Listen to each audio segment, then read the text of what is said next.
Hello, friends, wherever you are. Welcome to Cichlids and Suds, the evening version of Cichlids and Coffee. And I hope you're having your favorite beverage, whatever that might be. Tonight, mine happens to be Stella. Very smooth. So, welcome, everyone. Let's see here. Cichlid Kings. Hey, John. Good to see you here, buddy. Michael is here. Michael Machos. Mad Cow 74. Some of these names, I love them. Hey, Exotic Plecos 13. Good evening to you as well. And Chris G in the house. He's sticking with coffee. That's good. If I had coffee right now, I probably would not sleep. Hey, Twisted Adjust. Good to see you. AV is good. Thank you so much for that. I know last week we had a glitch, and I had to go into the posting of the video after and delete that front end because we had no sound. Hate when that happens, but it's happening far less often than the original live streams. If you go back to some of the first live streams, it's kind of comical, and someday I probably will just delete them or just create a blooper reel of. All right, Bruce Leroy's in the house. Hey, Bruce. Billy D's here. Fish Room Fever. Frank, is that Frank Poppy or Papo? P-A-P.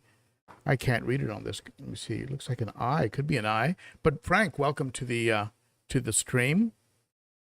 Hey, Paul. Good to have you here, my friend. Joe Loring is here from Ohio. Ohio's a great state. Been there many times. And hey, Davey. Davey's in the house. James Largo is in the house from the Cichlid Shack, a sponsor of the channel. So let's let some other folks jump on here. Brian Hahn. Hey, Brian. Good to see you. And Regina's here as well. Very, very good. So let's do the official dropping logo that sort of marks the official start of the stream.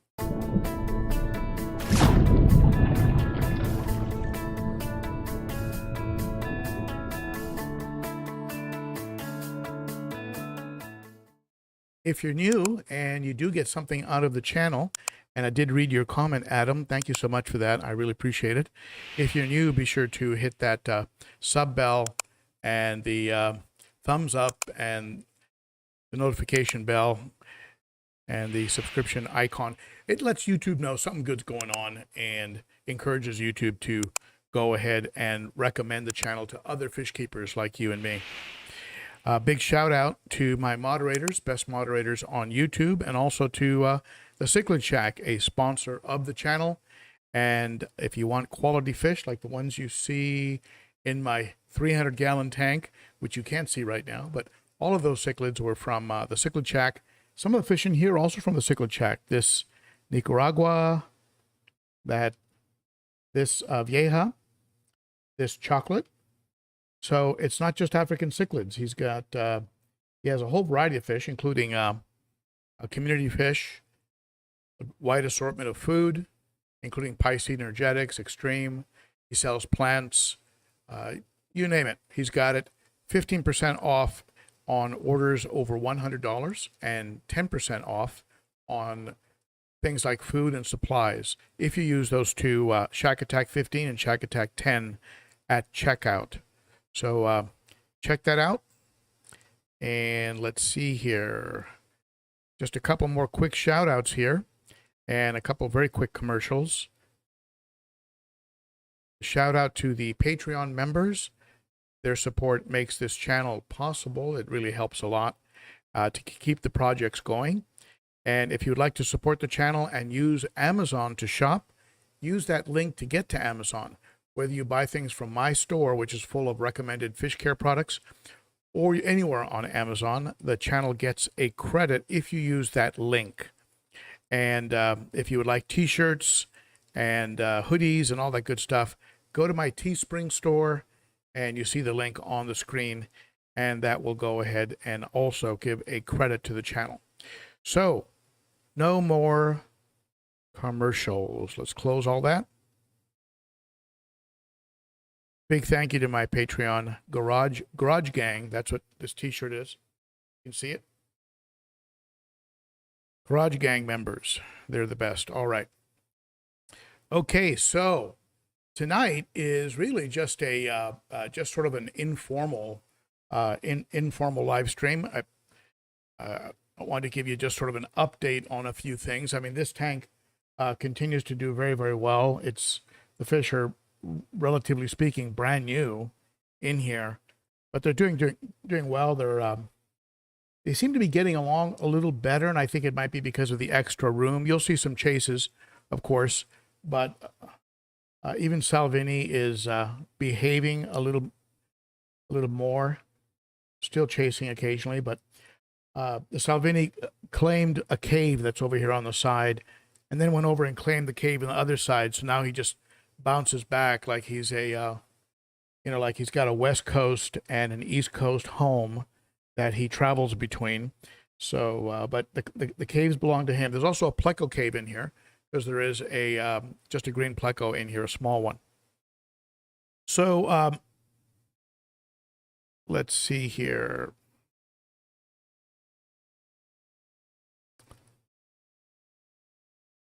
That's unusual. Okay, now, so the driftwood is, and someone asked me, how long did it take you to get the driftwood to finally settle down? And I just want to be really clear. This driftwood is being held up by its own buoyancy. There's nothing holding it in place. Yeah, I mean, it's positioned in place so that it's wedged and held down by the Euro bracing. There's glass sheets along the edge of the aquarium on the top, and that's holding this piece and this piece in place. It is trying to float, and if it slips out from underneath that Euro brace, it shoots right up, because it's still very much not waterlogged or saturated enough with water to sink. So what you're seeing right now is a temporary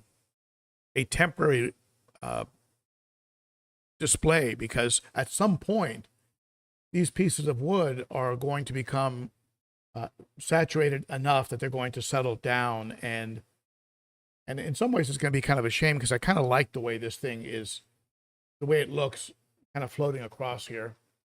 This one might stay, the one back here might stay in the same position, because it's wedged between the rock and the back of the tank.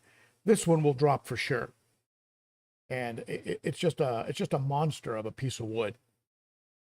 And so some people say it can take 6 months for a piece of wood to saturate. Now, interestingly enough, I'm not seeing really any tannins. I expected to see some tannins, but I'm not seeing any at all. I don't know. You don't have that tea color. The tank does have a little bit of a tea color, only because of the gravel and the rocks. The whole thing does have a little bit of a tan sort of theme, but the water itself is clear. The water doesn't have any tannins in it. The wood is developing a little bit of white mulm in spots that I scrape off, and maybe the pleco's eating some of it too, but little kind of white fuzzy mulm, and I'm pretty sure it's harmless, or the fish would already have started showing some type of symptoms. The 90-gallon is very, very quiet and very peaceful right now. What's in the 90-gallon, and maybe at some point I'll turn the camera and show you, is just two Ceremonensis, Geophagus ceremonensis, and a red shoulder and an AC Hecali. That's all that's in the 90-gallon right now. So it's really quieted down in there. Those fish all get along fine. I'll probably put the electric blue Ochart, that very big, beefy electric blue Ochart that I have, I'll put him in the 90 as well.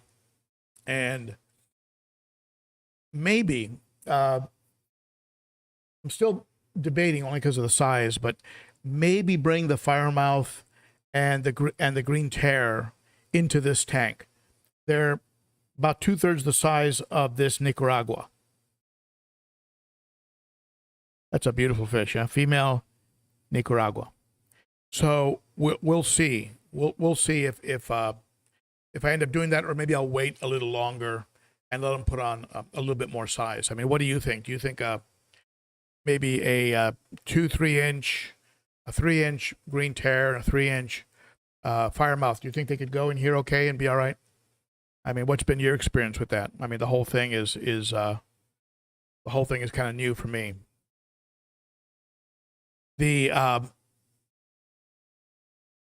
300 behind me is just epic. I'm just absolutely loving it. I mean, I see it through the tripod behind the camera, and all the fish are just very active. And somebody mentioned something in a video I watched the other day about graduating their fish to a bigger tank. And it was the Cichlid brothers. Cichlid brothers just got a 200-gallon tank, a 210, I think, and it's the biggest tank they've ever had, and they moved their African cichlids into it, and they're very excited. And there's a video about moving the tank down into the basement, and one of the comments one of the Cichlid brothers made was all the fish seemed more relaxed. They seemed a little bit more chill, and I'll attest to that. I'll attest to it. When you put them in a lot bigger space, there isn't this battle for this little patch of territory, and there isn't this battle for claiming your space so that if food comes in, you can be the first to get it. I mean, there's this 7 feet across, or in this case 6 feet across, 7 feet for the African cichlids, and it's all the fish are it's like they all took a deep breath and said, oh, okay, this is better. This is better. I mean, they've got 7 feet across. They've got 33 inches from front to back. So a lot of turnaround room, and a lot of space to chill and move around in. So let's see here. Let's see who got on while I was yapping.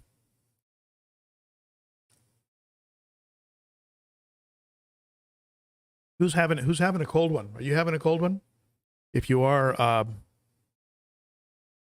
me in the chat. Okay, Chris Aquazone is here. And hey, Paul, I already said hi to Paul, and I already said hi to Regina and Brian and Rob's Aquarium. Rob's Aquarium Room. Hey, Ben and gang, driving and lurking. It's okay to drive and lurk. Ricky De Hoyos. And Rob's Aquarium says, hello, everybody. Good evening. All right. Twisted Adjust. You're right. Chocolate cichlids get up over, I think 12 inches, 10, 12 inches.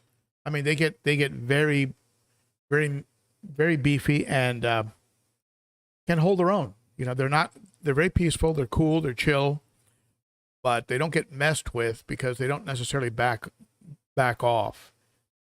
The Salvini doesn't chase them as much as he chases the Nicaragua. Come on over here, Jack. The Jack Dempsey here. I don't know if you can see him behind the wood there. Come on over here, buddy. Everybody, how pretty you are. All right. So let's see here. Yeah, Carrie Pitt chocolate. They're I think they're out of Mexico, Central America, and just a beautiful fish. And they're also called, I believe, they're called also a emerald cichlid. They get a purple color, a purple brown. Sometimes they go a little green, depending on the mood they're in, and they get very nice and big. And you'll see them sometimes with Oscars, with Big Viejas, with Jack Dempsey's, and they just kind of drift around. They're very cool. Cichlid Shack says his Oscars are shipping tomorrow. Whoa, yeah.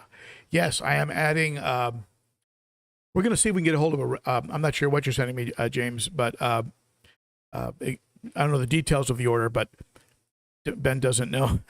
I'm looking for a red tiger, a lemon or an albino, and just let them grow up in the tank. Put them in when they're smaller, and just have them, kind of grow up with everybody, and that way maybe not be quite as aggressive. But I, over the years, Oscars, I just sort of warmed up to Oscars. I wasn't really crazy about them years ago, but I saw a red tiger and I fell in love with them. Kind of like that story from the owner of Piscine Energetics. The first time he saw a red Oscar, like it was love at first sight, right, when he was a kid. And so the red tiger and the lemons are beautiful. The albinos are beautiful. So, yeah, I think this tank would look really beautiful with a couple Oscars floating around. And when that green tear comes in here and puts on size, that's going to be amazing. And, of course, the other fish that are in here, they're all just going to get more and more spectacular over time. So, yeah, James, we should definitely talk tonight or tomorrow, get the details. James always surprises me. He surprises me when he ships. He surprises me. There's always like something in there that I wasn't expecting. It's just an amazing relationship that we have. Hey, Jerry, glad you're here, buddy. Jerry's Fish Room in the house. Be sure to check out Jerry's Fish Room on YouTube. And Carpet Man, really enjoy your channel. Thank you, Carpet Man. Are you into carpet sales? Is that why your name is Carpet Man? Steve's Aquatics. Hey, Cichlid Shack, do you have any true parrots? If you do, send Steve and me one. True parrots are beautiful. I actually like them more than that sort of hybrid red parrot. GP, Driftwood is looking awesome. Thank you, GP. Appreciate that. As I mentioned earlier, I think you were already on here. It will eventually start to sink, and so I'll have to decide what to do. I mean, if I want to, if I want to keep it up there, I'll probably have to figure out a way to somehow anchor it, or I'll let it settle down and maybe lean it against the back, maybe keeping the tank more depth. But I do like it kind of up front like this. It's just really an incredible piece of wood. I was very fortunate to run across this piece of wood at a local lake, and my poor son had to sit in the back seat with beetles and other bugs crawling out of it and onto him, and he hates insects. Yeah, when he saw it in the tank, he said, "Yeah, I have a special connection to that driftwood." So, all right, let's see here. Any questions? Go ahead and ask me any questions, folks. I am open to questions.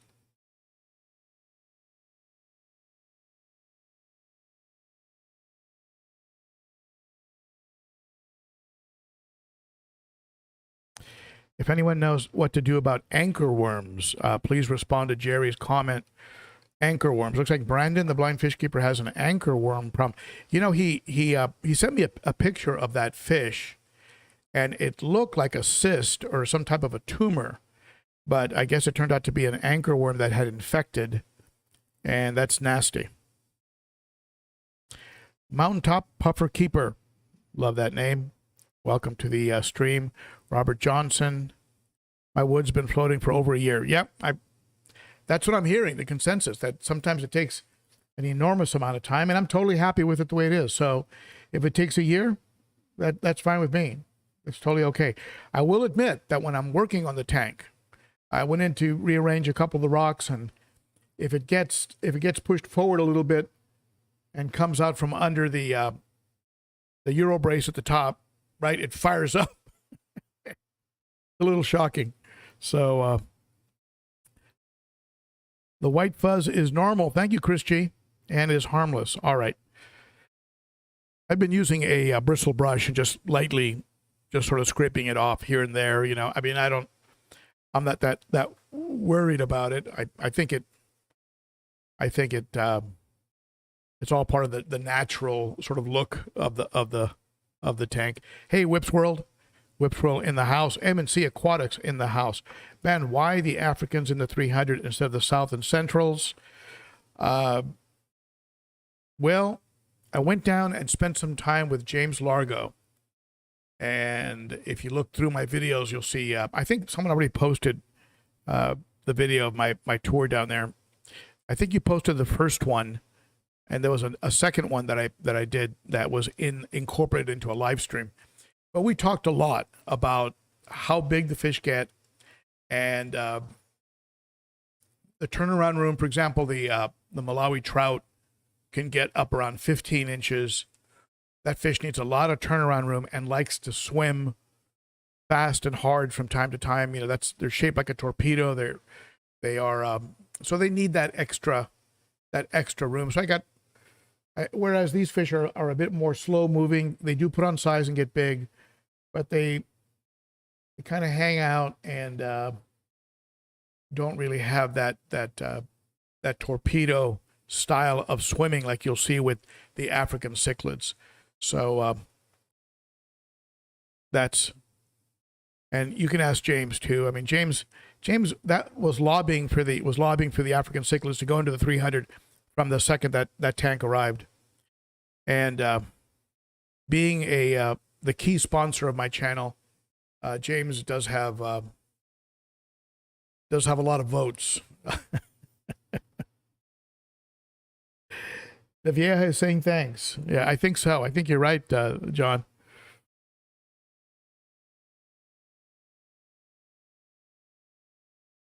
I'm going through the chat. I'm checking the chat.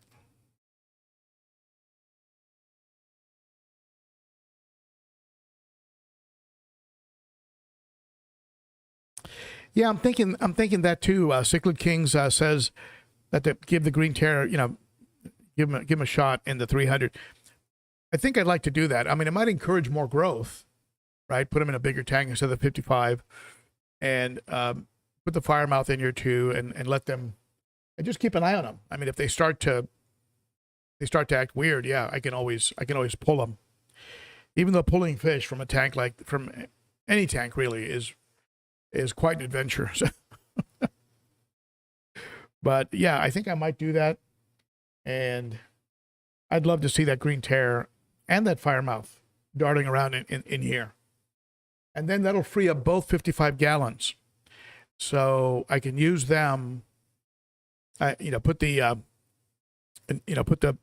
electric blue Ochart into the 90, and then use the 255 gallons as the quarantine tanks for the fish that are coming in, putting South Central Americans on the right side and using the one right behind me for the African cichlids, which has the aragonite substrate.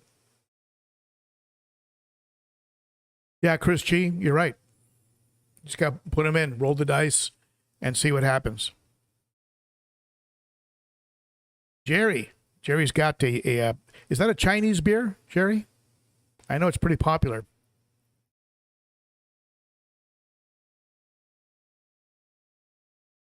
Mike's got an IPA. All right. Well, hopefully you're drinking at home. IPAs can be pretty strong. Depends on the percentage, I guess. Okay, someone's having a Corona with lime. All right. Very popular in California. Let's see here. Having a Coors Light with me. Okay, cheers, my friends. Blink. Cichlid King's having a Guinness. All right. Boy, I loved it in Ireland. Boy, those were good in Ireland. And a Corona for Frank.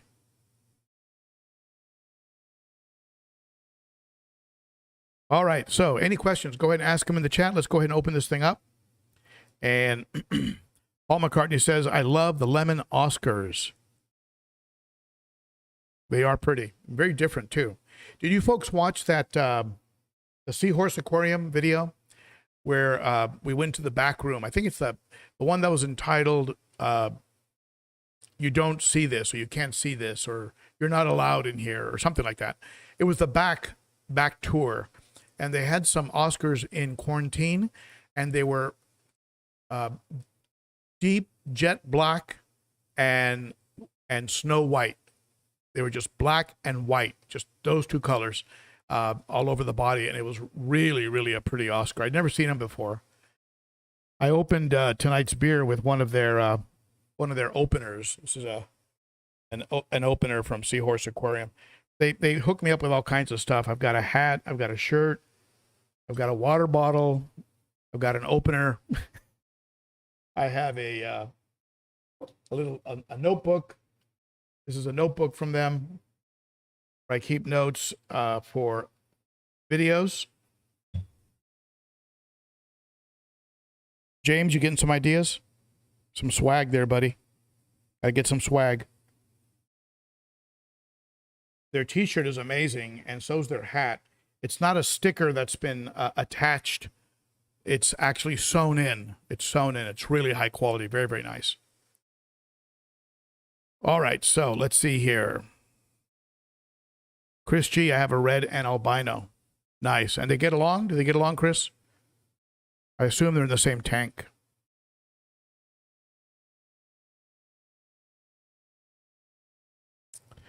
Let's see here.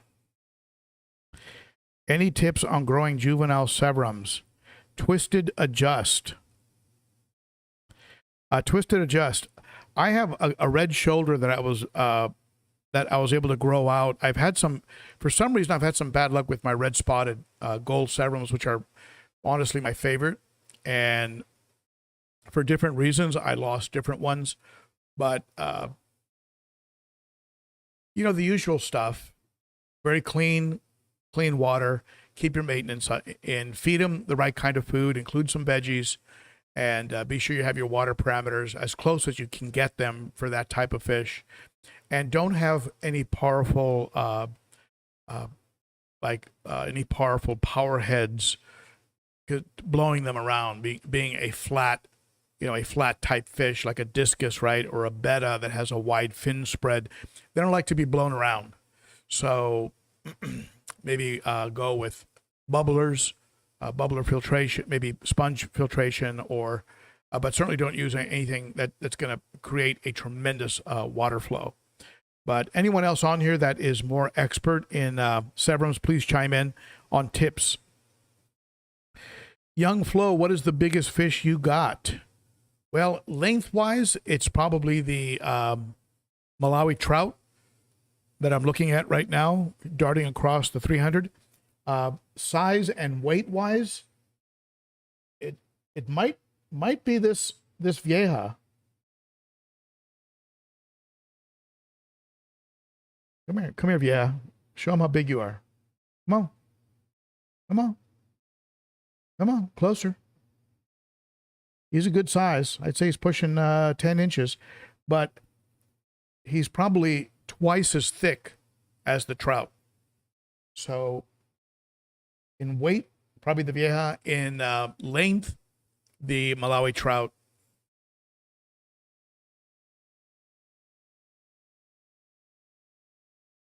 All right, let's see here.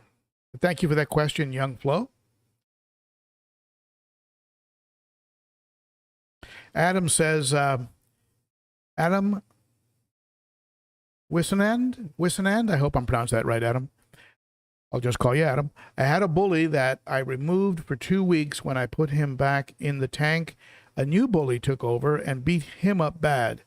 Now the original bully is tormented and won't come out. Any ideas on what to do? I've actually had that happen to me. And you hate to see it. It's almost like the fish remember that this was the one that was beating us up before, and we're not letting him get over on us this time. Also, in the time you had him out, the other fish might have shifted in their order, and now the one on top is actually a more aggressive fish. And you're very lucky if you end up with a tank boss that's mellow. I've had that happen a few times, and it was like a blessing. But it sounds like you have a new tank boss that's a jerk, and you're gonna have to make up your mind. Do I keep that prior tank boss, or do I rehome him, or do I keep the jerk, or rehome the new jerk? Right. Sometimes in those kind of battles, they don't stop until one kills the other one. So I don't know. I mean, I'd say watch it for a few days, but you know what? You go to sleep, you come up the next morning, the guy was beating on him all night while you were sleeping, and he's dead the next morning. So if you see a lot of fin damage, if you're seeing scales missing on the side of the body, forget it. Pull him out. Pull him out. He's going to get killed. So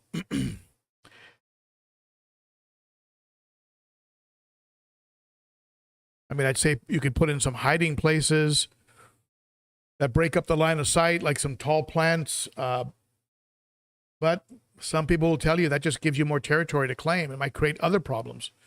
So I think you just have to do what I had to do over time with both the Central and South Americans and also the African cichlids. I had to pull the jerks out and just rehome them. I just kept pulling them out and rehoming until finally I ended up with a mellow tank. And it was definitely worth it.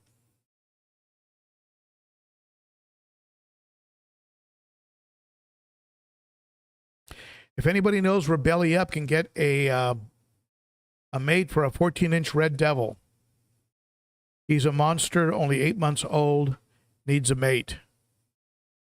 Or you have to get a real tough fish to mate with that fish and have a place where that fish can hide when they're, in case someone gets in a bad mood.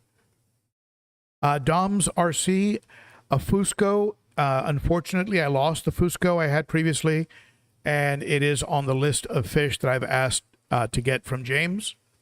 So if James has a Fusco, a Buccochromis notatania, and a few other fish, hopefully those will all be included in the shipment. But a Fusco is definitely one of my favorite fish. I have a peaceful situation with a Venusis and a living stone eye. Not sure if adding another Nimbochromis, but I think in the 300 it should be okay because they have enough room to not necessarily torment each other quite as relentlessly as they could in a 55 or the 6'2" 210.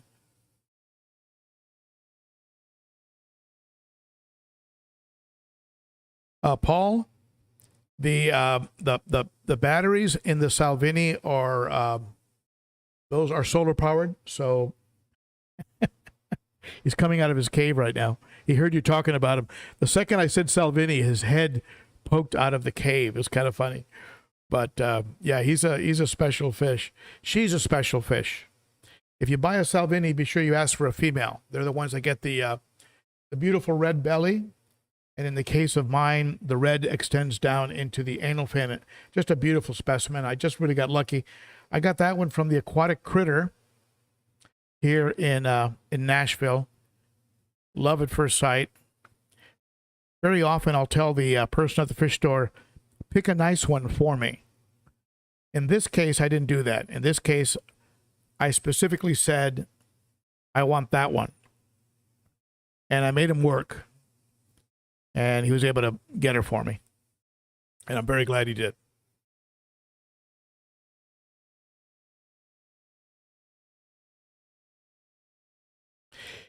Yeah, maybe Regina's talking about spiderwood and yeah, lots of tannins. You just got to, man, you just got to keep soaking and changing the water, soak and change the waters. That Mopani wood, the Mopani wood that I have in the 90-gallon, I think it's a product. It's marketed by Zoomed. Beautiful wood, right? Twisted and dark. But man, oh man, does that release tannins. I had like dark brown water for about 2 weeks. And then it gradually started lightening up. And anyway.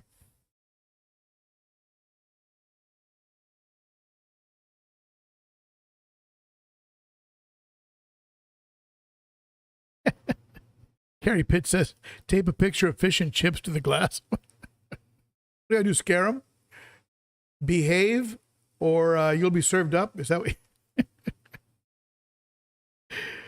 JTI Aquatics, thanks for all the great content. You are welcome, my friend. Thank you, JTI, for that.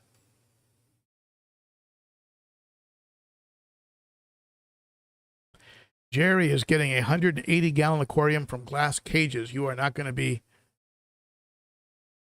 unhappy, Jerry. You're going to be very happy with that tank. This is a Glass Cages tank, and so is the 300 and the 90. And I'm just extremely happy with the workmanship.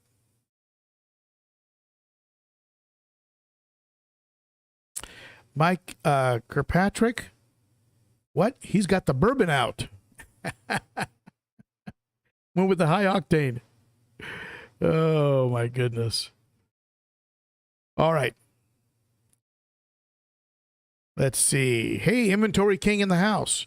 Visit Inventory King on YouTube, and you'll see some beautiful African cichlids. I think he still has some. He was breeding some at one point, but he definitely has a gorgeous saltwater and coral collection.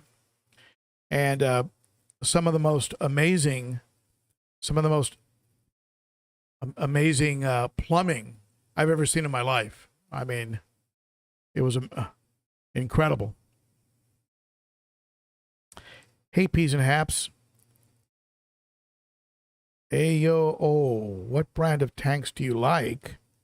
Well, AOO, you know, I love the custom tanks made by Glass Cages here in Tennessee. That would be my first choice.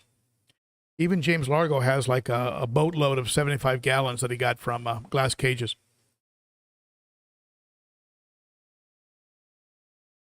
The workmanship, the reinforcement, the Euro bracing, the way they reinforce the corners and the bottom with extra bracing. What they do is they maximize the amount of silicone square inches. So if you just have a bead of silicone holding together, right, the 4, 5 sheets of glass, right, the adhesive and then a bead of silicone sealing it. Compare that to having a 2-inch sheet of glass running along the bottom, all on the edge, 2 inches, 2 inches along the top, and Euro bracing, and it like quadruples the amount of square inches of silicone that are holding your tank together. Now, this is particularly important for people who like to do large water changes, because you're constantly stretching, expanding, and contracting the silicone. So you want to have a tank that is built like a battleship, whereas a Marineland tank or an Aquatop, or like the 55s behind me. I mean, if you're not doing a lot, if you're doing 10%, 20% water changes, those tanks will last you maybe 10 years, maybe a little more, before you should consider resealing, or maybe you've already had a leak and some kind of failure. These tanks, I don't expect to see a failure. I don't ever expect to see a failure on these tanks. Does it mean it never happens? Of course not. We're dealing with material objects that do fail. But I don't expect to see, based on the quality and the amount of silicone square inches, I don't expect to see any of these tanks fail, whether I'm doing large water changes or not. So Glass Cages would be my number one choice, but I've never worked with like custom aquariums and Red Sea. There's a lot of them out there, and do your research and compare prices and quality.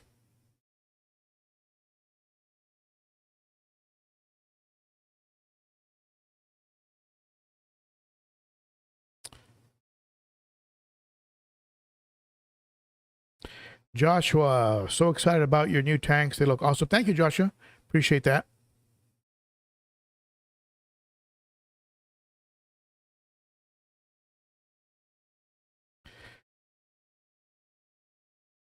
All right. Do you have any questions for me? Now's the time to hit me. While you're thinking of them, I'll give you a preview of something coming up. I'm going to be adding a polishing filter to this tank. Remember, it had an FX6. So I had in storage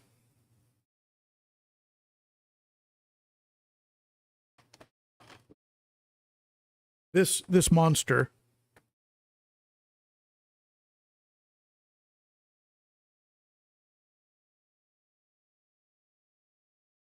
Weighs about 50 pounds. It's a Sun 704B, and I used it for many years in California. It was rock solid, quiet, reliable, never leaked.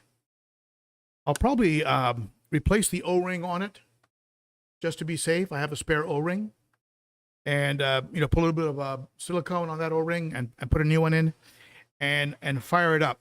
My only and I'm going to do a video of how I set up my my canister filters, so you folks can see how I set up the different baskets and why I set them up that way, and what media I put where. And so stay tuned for that. That's a video that'll be coming out shortly. My only concern is I had it set up in a smaller tank before.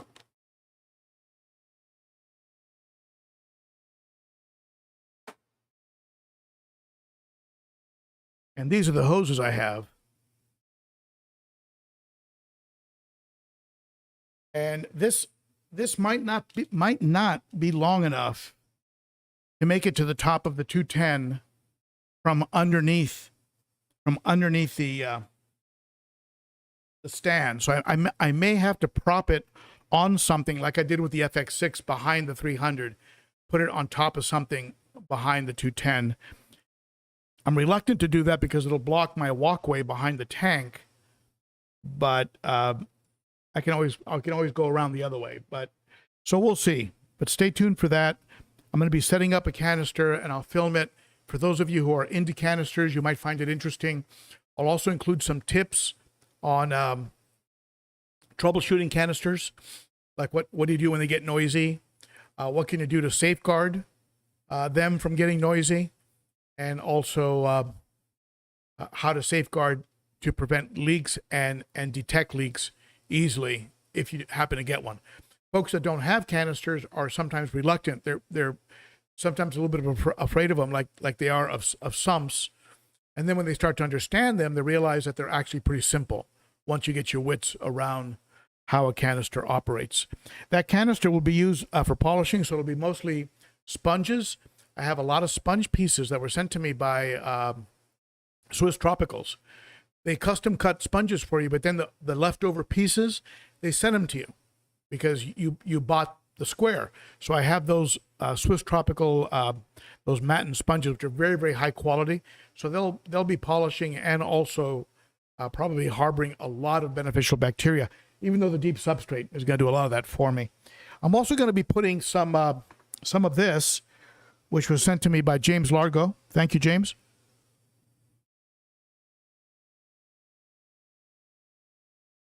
Now, I was going to go all sponges, but I asked for some matrix carbon, and there was a little mix-up, and I ended up with matrix biomedia.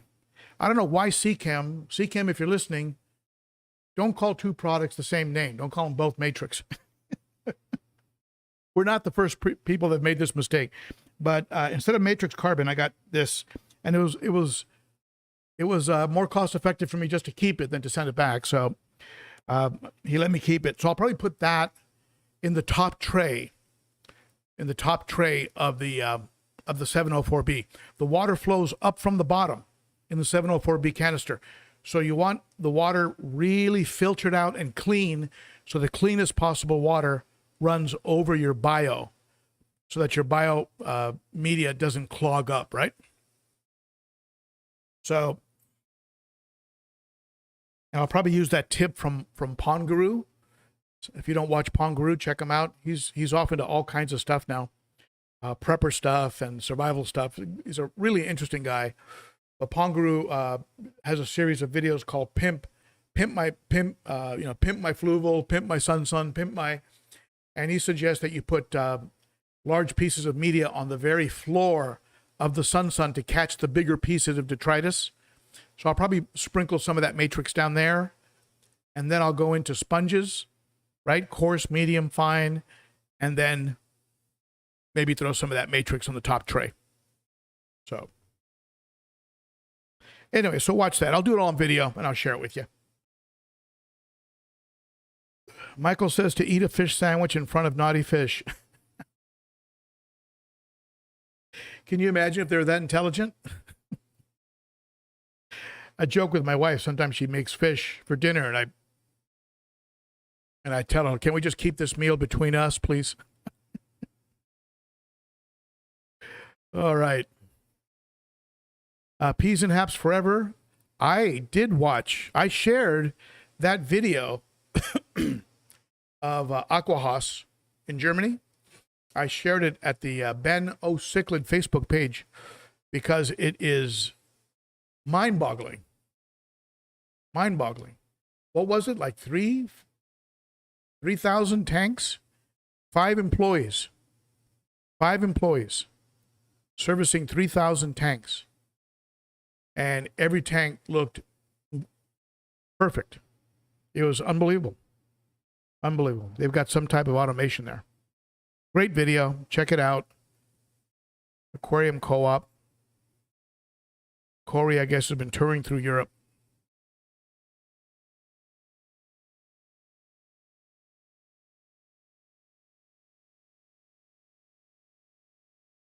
Joshua is asking about doing a canister with only sponges. I have done that, where I've used a canister exclusively as what I call a polishing filter, and that was the original plan with the Sun 704B. But because I got that bucket of matrix, I figured I'd go ahead and utilize it. But I was just going to go, coarse at the bottom, medium, and then fine at the top, so the water would flow up and catch the big particles, catch the medium particles, and finally polish the water. And just go with straight sponges. And that was the original intention with that Sun 704B. So yeah. And you know what? There are some folks out there, including the owner of Swiss Tropicals, who has a doctorate degree. They would argue with you that sponges are, good quality sponges are comparable, if not superior, in their ability to harbor beneficial bacteria. So you get the polishing and you get the beneficial bacteria. Now, as you know, I use deep substrate. That's what I consider to be my primary home of beneficial bacteria. But that's not something you can count on for the first 6 months. The tank has to season and mature, and the beneficial bacteria has to become really established. You have to leave the substrate alone, maybe very light surface vacuuming from time to time. Just let it really take hold. And but for those first 6 months, you've got to go traditional route, right? Spritzheim 7, letting the tank mature naturally, gradually. So the way you would normally cycle a tank. Of course, the best way, of course, as you know, what I like, is bringing over media from an established tank. That's, I think, the best way to get a tank going.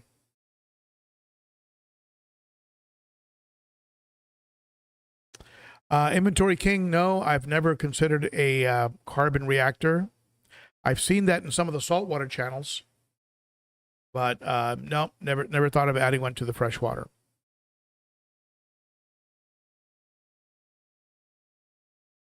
Paul says that Cobalt has a line of tanks called Seaview. Well, that's interesting.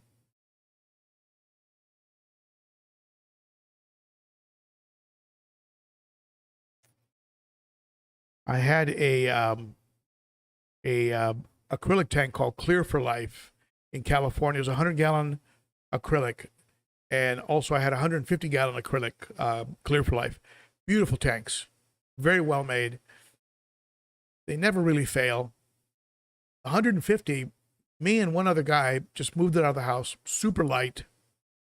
It took 6 people to move the 300, and it was still very, very heavy. So if weight is a consideration, consider Clear for Life.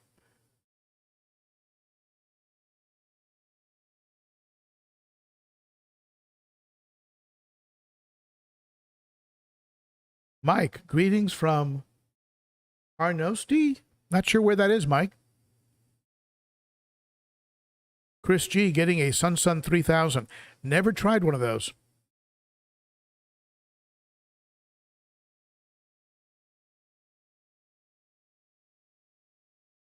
Let's see here.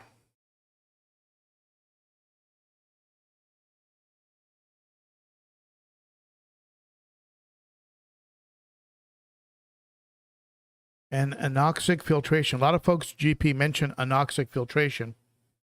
Not something I've ever considered or tried.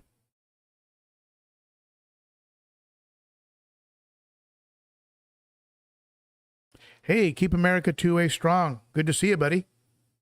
Glad to see you here. Yeah, I see people here in the evening that I normally would not see on Saturday mornings.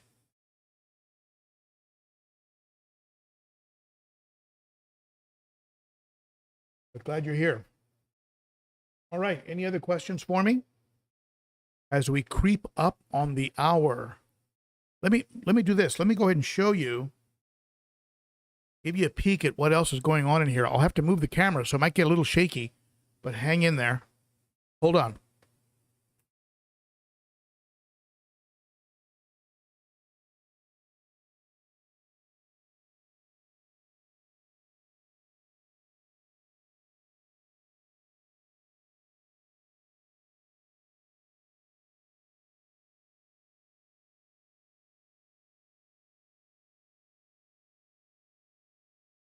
So there's the 300.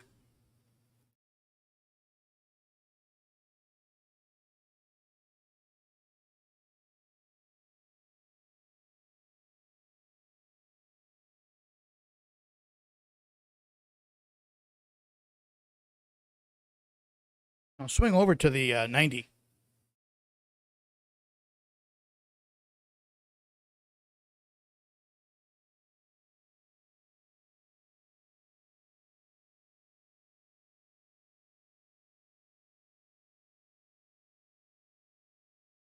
Looks a little lonely now, a little empty.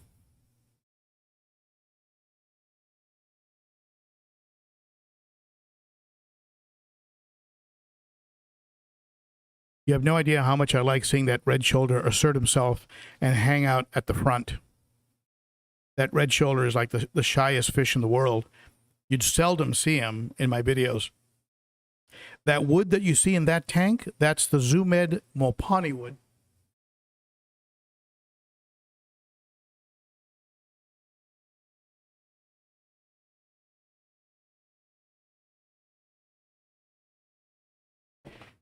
That's Zumed Mopani. I bought those pieces for $10 each, which is like a steal at a fish store. I think the video was called "Was It Worth the Drive?" It's called Franklin Fish, and just a very cute little pet store with a nice aquarium section, and then they also have reptiles and birds and other stuff. But they had this big container full of Mopani wood for $10 a piece, and I just grabbed up 3 of them. It's the wood that you see on the right. So as you can see, all the fish are a little calmer without that Salvini in there and the Nicaragua harassing them.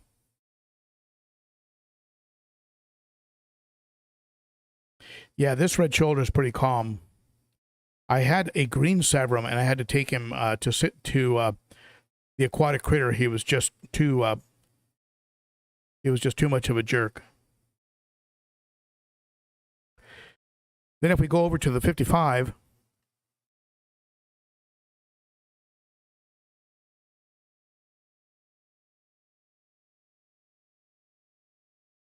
you'll see the electric blue Ochart there, the green tear, and the firemouth. They got into it with each other originally, and I thought I was going to have to pull the firemouth out because the green tear and the electric blue Ochart teamed up. They were double teaming the firemouth, and I said, "Oh man, they're going to kill that guy." But then it calmed down. It took a few minutes. They sort of asserted whose tank it is, and then everybody's getting along fine now. So I'm thinking that firemouth, who's as big as the green tear, put them both in the 300 and see how they do, and then take that electric blue Ochart and put it in the 90 with the green shoulder and the geos and the AC Hecali, and that'll free up the 2 tanks behind me.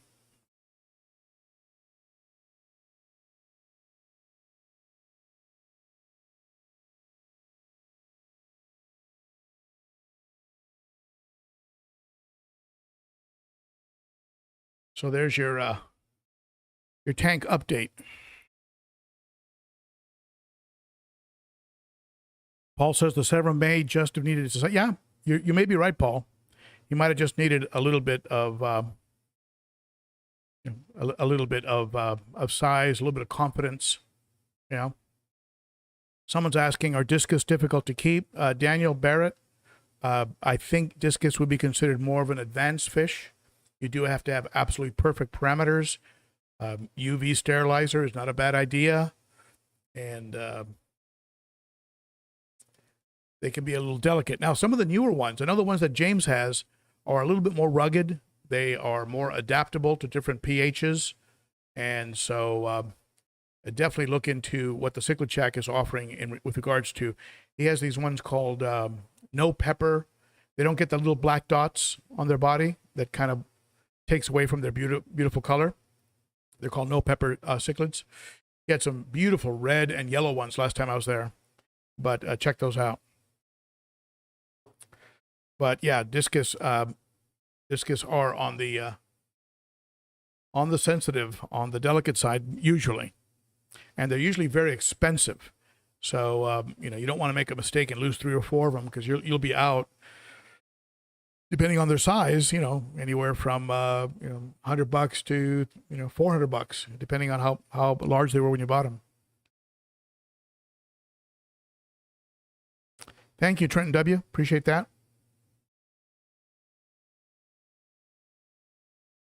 All right.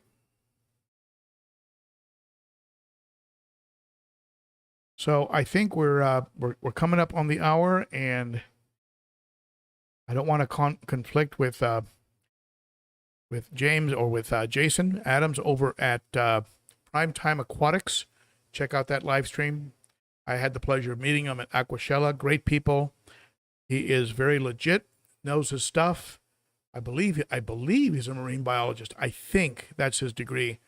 But check out Primetime Aquatics. I believe they're starting at 8 p.m. Central, 9 p.m. Eastern. And that's one of the reasons I decided to go an hour earlier. Just didn't want to conflict with them, even though he didn't seem to care either way. Hey, Zen Ginger. Good to see you, my friend. So that being said, I think we're going to go ahead and wrap this thing up. And I'm looking for any final comments. Thank you, everybody. And a big shout out to my wonderful moderators, to my members of the Garage Gang. All the details on joining the Garage Gang Patreon is under the video, in the comments, in the description. And to you for taking an hour out of your time to watch this live stream. Thank you, everybody. You're the best. And I will catch you on Saturday for the Cichlids and Coffee live stream. Bye, everybody. Have a great night. Take care.